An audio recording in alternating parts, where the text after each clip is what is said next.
Unorthodox symphonies by Sibelius and Stravinsky and Beethoven's breakthrough concerto are the focus of this CSO program, led by Thomas Zondergaard. Jean Sibelius began his Second Symphony in early 1901 during an extended stay in Rapallo, Italy.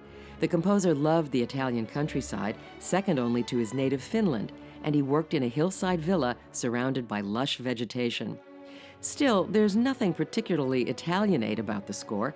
The first movement grows out of small murmurs and fragments, what Sibelius once compared to a broken mosaic on heaven's floor. The second and third movements also build on fragments, while the finale hits its stride with a soaring, majestic melody. The Finnish public heard the symphony as an emblem of their country's struggle for independence. Though Sibelius rejected this reading, he was convinced in his youth that all true music had a conscious or unconscious program.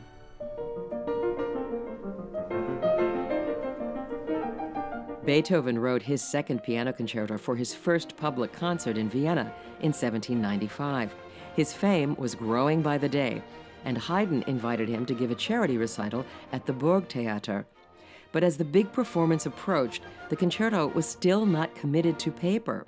Making matters worse, Beethoven suffered a painful attack of colic.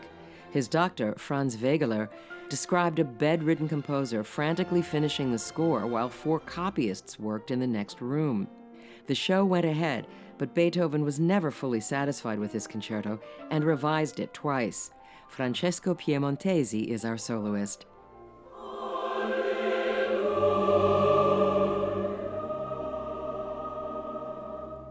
Igor Stravinsky wrote his Symphony of Psalms on a commission from the Boston Symphony Orchestra, which was seeking a celebratory piece for its 50th anniversary in 1930.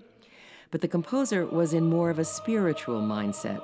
His wife, Yekaterina, was ill, and his mentor, Serge Diaghilev, had recently died. The Stravinsky house was filled with candles and icons, and there was even talk of building a private chapel. In the midst of this atmosphere came Stravinsky's most spiritual work, featuring texts based on Psalms 38, 39, and 150. The 3 movements would embody prayer, thanksgiving, and a hymn of praise. With its austere sonorities, the score has invited comparisons to a domed Byzantine church. The composer once called this style Igorian chant.